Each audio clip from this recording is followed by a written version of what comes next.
Tēnā koutou te whanau o Unitarians o Tamaki Makaurau. Tēnā koutou ngā manuhiri. No mai, haere mai, ki tēnei whare karakia o te atua. Ko Ted Zorn toko ingoa, ko Charleston, USA, aho. Ko Kupa River te awa, ko Pinnacle Mountain te maunga. Ke Tamaki Makaurau aho e noho ana. He Mauria kai whiria. Nō reira, e rō rangatira mā, tēnā koutou, tēnā tātou katoa. Kia ora. Kia ora. We welcome you into this space made sacred by Auckland Unitarians for over 120 years, as well as into the virtual space made sacred by all of us coming together. We are about to enter sacred time. We are about to make this time and this place sacred by our presence and intention. Please turn off or silence your phones, and as you do, I invite you to also turn down the volume on our fears, to remove our masks, the metaphorical ones, not the N95s if you choose to wear those, and to loosen the armor around our hearts. Do it as slowly as you need to. If you take a little risk with these good people, you may find they have the same human needs as you do. Breathe. Let go of the expectations placed on you by others and those they taught you to place on yourself. Drop the guilt and shame, not to shirk accountability, but an honest expectation of the possibility of forgiveness. Let go of the thing you said the other day. Let go of the thing you dread next week. Be here in this moment. Breathe here. By the way, the whakatoki, or proverb, he Mauria kai whiria, means ignore small matters and direct your energy towards what's important, which seemed like a good fit with our theme today. Our opening words are from Missing Out in Praise of the Unlived Life by Adam Phillips. Much of our so-called mental life is about the lives we are not living, the lives we are missing out on, the lives we could be leading, but for some reason are not. What we fantasize about, what we long for, are the experiences, the things and the people that are absent. It is the absence of what we need that makes us think, that makes us cross and sad. We have to be aware of what is missing in our lives, even if this often obscures both what we already have and what is actually available. Perhaps the first thing we do notice that our needs, like our wishes, are always potentially unmet. Because we are always shadowed by the possibility of not getting what we want, we learn at best to ironize our wishes, that is to call our wants wishes. A wish is only a wish until, as we say, it comes true, and at worst to hate our needs. But we also learn to live somewhere between the lives we have and the lives we would like.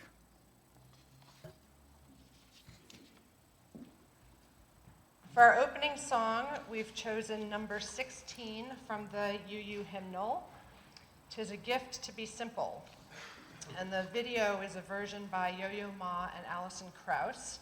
The words are slightly different from what's in the hymnal, so we've printed those out on the handout. David, thank you, has printed them out on the handout, and they should be in the chat box for those of you on Zoom, in case you would like to sing along.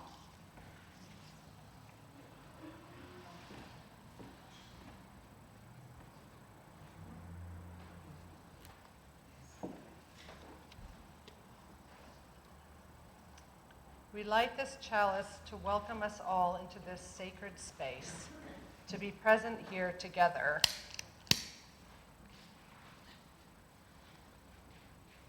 May the light of the flame help us to find clarity, truth, and renewed purpose, and may its warmth help us to appreciate our connection with each other and the wide world. I invite you to say our church covenant along with me. Love is the doctrine of this church. The quest for truth is the sacrament, and service is its prayer. To dwell together in peace, to seek knowledge in freedom, to serve humankind in fellowship. to the end that all souls shall grow in harmony. Thus do we covenant with each other and with our God. For our next song, our own UU music group, led by Lynn Bari, will now sing We Shall Be Known. The words are printed on the page for those of you in the church, and again are being put in the chat box for those of you on Zoom. Those present in the church, feel free to sing along.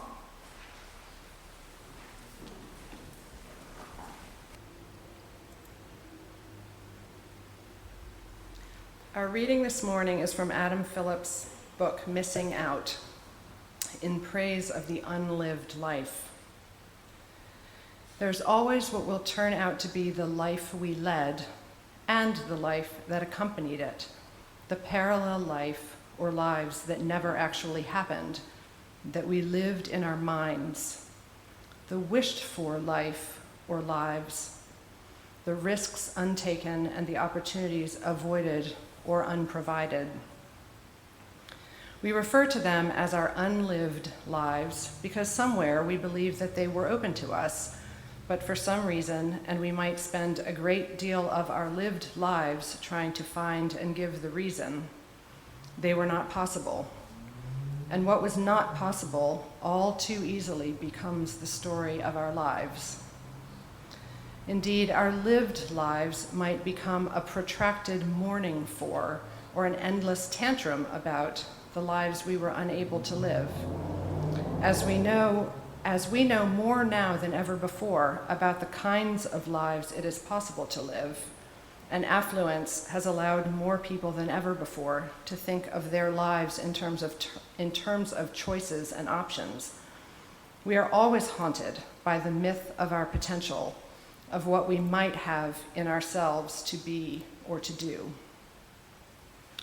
So when we are not thinking the ways we miss our lives is life, we are grieving or regretting or resenting our failure to be ourselves as we imagine we could be.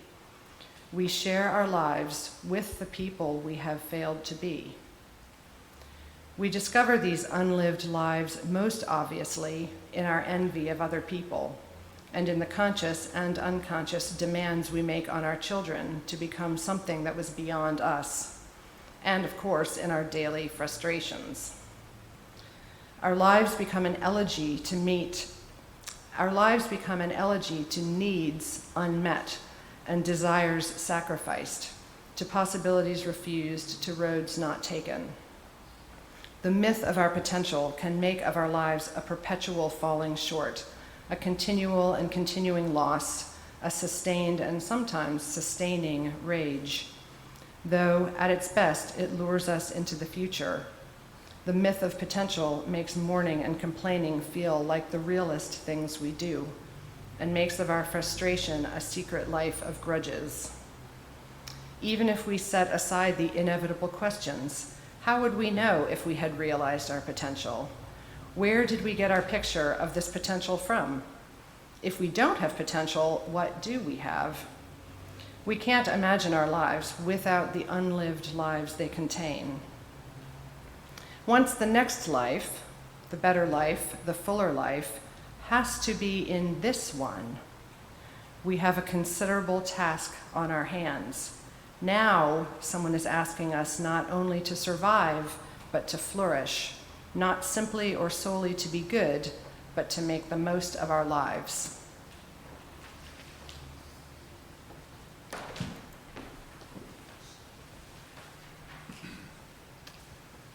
Instead of another song, we're going to play a reading of the poem Hold Your Own by Kay Tempest.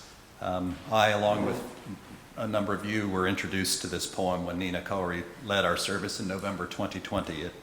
The poem touched me then, and it seems perfect for today.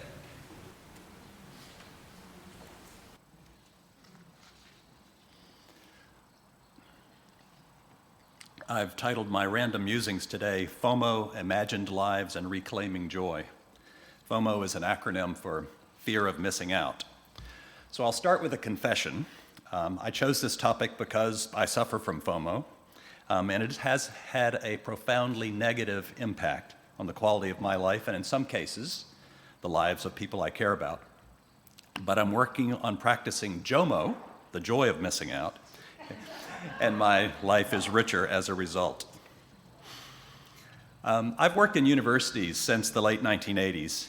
In my early years as an academic, I usually taught 3 to 4 courses per year, a fact that prompted mock expressions of astonishment from my father, who talked about what a cushy job I must have. However, during most of my career, I worked 60-plus hours per week, worked almost every weekend day, and almost always took my laptop on holidays. I regularly woke up at 4 or 5 a.m. to start my workday. I organized my honeymoon around an international conference. One reason for all of this was the publish or perish ethos in universities. One reason is the work ethic ingrained in me by my father and given a huge booster shot when I saw his humiliation of being out of a job in his early 50s. I was determined to put myself in a position where I would never be so vulnerable. But perhaps the biggest reason was my own drive to be successful, as I defined it then, and most importantly for my talk today, to be seen to be successful in my career and my life. In 2012, I thought with the pinnacle of my career when I was appointed Dean of New Zealand's largest business school at Massey University. Not long after that, the university's vice chancellor, the chief executive in the university, named me his second in command, deputy vice chancellor. I was really proud of what I had achieved. During those years, I regularly posted selfies on my Facebook page of my many international work trips, photos alongside prime ministers, ambassadors, prominent CEOs, and newspaper articles about projects that I had initiated. Outside of work, I posted pictures of happy times with my family and friends, the beautiful ocean views from my then home, and the exotic locations on which I spent holidays. If you had looked at my Facebook feed, you'd have thought I had a perfect life. In fact, friends often said just that. But it was not perfect. Things were messy and complicated and deeply imperfect. I made mistakes and I hurt people I loved. I had all the material things I needed, but regularly looked at friends' lives with envy. Sometimes I wondered, should I buy a boat? Could we afford a bigger house? Should I actively pursue a vice chancellor role?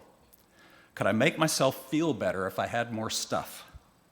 Would these things make up for what was lacking in other areas of my life, difficult relationships, or the pain and regret I felt in my heart? What's obvious to me now is that I've suffered from FOMO and I've also perpetuated it. I've been blessed with much and I still feel envy. And my efforts to highlight only the most positive aspects of my life and hide things that were uncomfortable has caused anguish to people I love. So what is FOMO? FOMO was recently added to the Oxford English Dictionary and is defined as anxiety that an exciting or interesting event may currently be happening elsewhere, often aroused by posts seen on a social media website, end of quote. The term was coined in 1996 by a marketing researcher, and it continues to get a lot of attention from marketing professionals. This is important because the job of marketing professionals is to heighten our anxiety that something is missing in our lives and to offer us a cure. From a marketing perspective, your FOMO is not a problem. It's an opportunity. Something to be stoked, nurtured, and exploited for someone else's profit. FOMO is often used broadly to describe the fear that we are missing out not just on an event seen in social media, but the anxiety that we are missing out on a better life, that others are living better, richer, more satisfying lives than we are. FOMO did not start with social media, but it has been amplified by social media. FOMO is closely related to what author Adam Phillips describes as the anxiety arising from the belief that our lived life is vastly inferior to the unlived lives we can imagine. And we can imagine those unlived lives in part because we observe others' lives, but only the parts of their lives that they let us see, which leads us to social media. The algorithms of Facebook, Instagram, and other social media companies, that is, the software programs that determine what you see on your social media feed, are carefully designed with one goal in mind: to keep your eyes glued to their site as long as possible. They record what you respond to with likes and comments, even where you pause and read or watch something, and they give you more of that. Author Johann Hari wrote, "The algorithm they use has one key driving principle that is consistent. It shows you things that will keep you looking at your screen. That's it. Remember, the more time you look, the more money they make." End quote. We know the algorithm is successful. It's a multi-billion-dollar industry. It creates a situation in which each of us is constantly comparing our regular lives to the highlights of others' lives, our friends' finest moments. But social media is not the only cause. The causes are deeper. FOMO is driven by our need for connection and belonging. We want to be included in our friends' events because it makes us feel like we matter to others, that we're important enough to be included. One of our most basic needs as humans is to be part of a social network and community. One of the most effective methods of torture is to isolate people. We've seen in the COVID years that isolation leads to desperate loneliness and mental distress. So the F in FOMO is rooted in a deeper set of fears. Fear of not belonging, fear of not being enough or good enough. A recent review of research on FOMO, yes, there have been many studies, found that it is linked to psychological problems such as diminished well-being, dissatisfaction with life, anxiety, and depression. It is also connected with destructive behaviors such as compulsive social media use, sleep disturbance, and phubbing, P-H-U-B-B-I-N-G, which is a combination of phone and snubbing. So it's when someone focuses on their mobile phone instead of the people that they're actually with. Phubbing, remember that. FOMO leads us to focus excessively on our imagined lives at the expense of the life we're actually living. Heightened fear of missing out leads us to focus on envy, jealousy, and regrets. It steals our sense of joy and gratitude. Our imagination is a wonderful gift.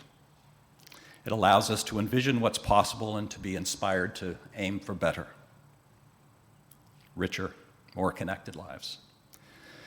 But when it goes too far and we spend too much time focusing on the unattainable, we miss the gift of what, and more importantly, who is with us right now. Are we helpless? No. There are things we can do to reclaim joy in our lives. This is where JOMO, the joy of missing out, comes in. JOMO is about intentional choice, intentionally choosing to ignore the Joneses, to choose not to try to keep up. We can frame each moment and our lives in terms of our dreams, our goals, our values, and not those of others, and to choose simplicity and satisfaction over materialism and striving and craving. We can find joy in missing out only if we decide that the thing we're missing out on will not contribute to our happiness, that we don't need others' validation of our worth by being there or by having more. Overall, JOMO comes from valuing what you do have and believing that it is enough, that time with your loved ones and friends is enough, that you are enough. Here's a partial list of things we can do to resist FOMO and claim joy. First, practice mindfulness, acceptance, being in the moment. Thich Nhat Hanh says, the immediate product of your practice of mindfulness is joy, solidity, and happiness in every moment. Second, redefine success, not as attaining status or wealth, but, as Emerson said so beautifully, quote, to laugh often and much, to win the respect of intelligent people and the affection of children, to earn the appreciation of honest critics and endure the betrayal of false friends, to appreciate beauty, to find the beauty in others, to leave the world a bit better, whether by a healthy child, a garden patch, or a redeemed social condition, to know that one life has breathed easier because you lived here, that is to have succeeded, end quote. Third, practice gratitude. A recent Harvard Medical School article was entitled, Giving thanks can make you happier. Gratitude helps us feel more positive emotions, relish good experiences, improve our health, deal with adversity, and build strong relationships. Fourth, turn off or intentionally limit your consumption of social media, or alternatively, unsubscribe from people who boast too much or who are not supportive of you. Fifth, try a digital detox. Take a break from your digital devices.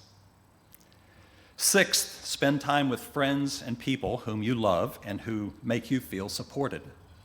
Make those personal connections with people who are important to you. Finally, because of those external forces that are working to heighten our FOMO, we may need collective action to regulate those forces. The social media algorithms that work to keep you scrolling and clicking are at the heart of what's been called surveillance capitalism. The capture and commodification of personal data, especially the social media items that you click and linger on, for the core purpose of profit making. Author Johann Hari again says, you could have all this technology but design it not so that it pulls people away from their deeper and more meaningful goals, but so that it helps them to achieve them. We could just ban surveillance capitalism. In closing, let me return to where I started with my personal struggle with FOMO.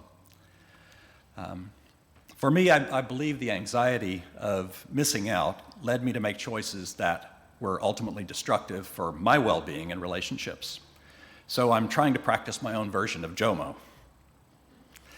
Despite what I said about my struggle with overworking and excessive striving for success, I have loved the work I do, and I still love that work. But I look at it differently now. I'm trying to focus on the joy of the work itself and the ways it can make a difference, rather than the external rewards. Admittedly, that's much easier when you're very late in your career. I've also greatly reduced my social media use and device use in general. I deactivated Facebook a few months ago, and I've not missed it, which surprises me, but I've not. I've also not taken a laptop on a holiday in the last year. I've been practicing mindful meditation and gratitude regularly. Most importantly, I've been focusing on my personal relationships in a new way. I'm working to build a strong, honest relationship with my daughter, trying to transition to a meaningful relationship between adults. I'm active in a group that focuses on creating deep, intimate friendships among men. I open myself to them and am vulnerable in new ways and have thus formed close friendships. This has given me a new community in which I have a strong sense of belonging and connection. These are bonds that let me give up the showmanship of Facebook, because what I have now is stronger and more real than that superficial arena. I have seen how I have hurt people with my Facebook feed and want to be honest and brave in my relationships instead.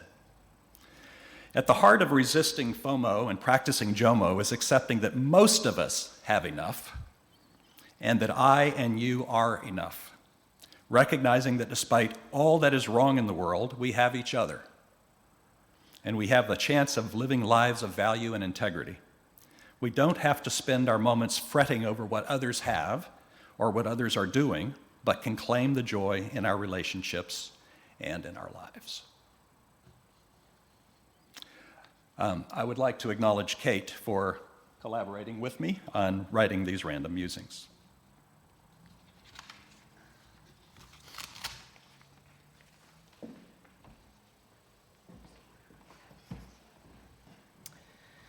For our closing song, we've chosen Thank You by the singer and songwriter Alanis Morissette. She said about this song, I felt that I lived in a culture that told me that I had to consistently and constantly look outside myself to feel this elusive bliss. I achieved a lot of what society had told me to achieve, and I still didn't feel peaceful. I started questioning everything. And I realized that actually everything was an illusion, and it was scary for me because everything I had believed in was dissolving in front of me. There was a death of sorts, a really beautiful one ultimately, but at first a very scary one. And so I stopped. I stopped for the first time, and I was overcome with a huge sense of compassion for myself first, And then naturally that translated into my feeling and compassion for everyone around me, and a huge amount of gratitude that I had never felt before to this extent. And that's why I had to write this song, Thank You, because I had to express how exciting this was and how scary it was, and all of these opportunities for us to define who we are.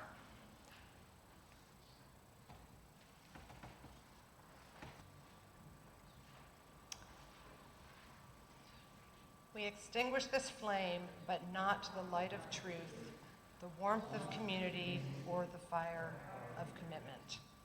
These we carry in our hearts until we are together again. Oops, I was supposed to do that at the same time, wasn't I? Okay. Extinguishing.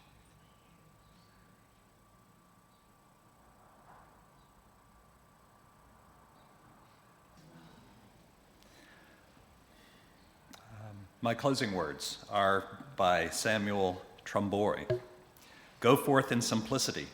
Find and walk the path that leads to compassion and wisdom, that leads to happiness, peace, and ease. Welcome the stranger and open your heart to a world in need of healing.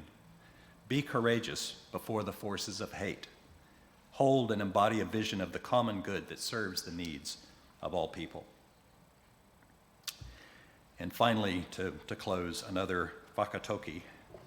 Waiho I te toipoto, kawa I te toroa, which translates to, let us keep close together and not wide apart. And here are the questions that I would like us to consider. What is your experience with FOMO and JOMO, the fear of missing out and the joy of missing out? And what will you individually or collectively do about it? So what is your experience with FOMO and JOMO, FOMO or JOMO? And what will you individually or collectively do about it?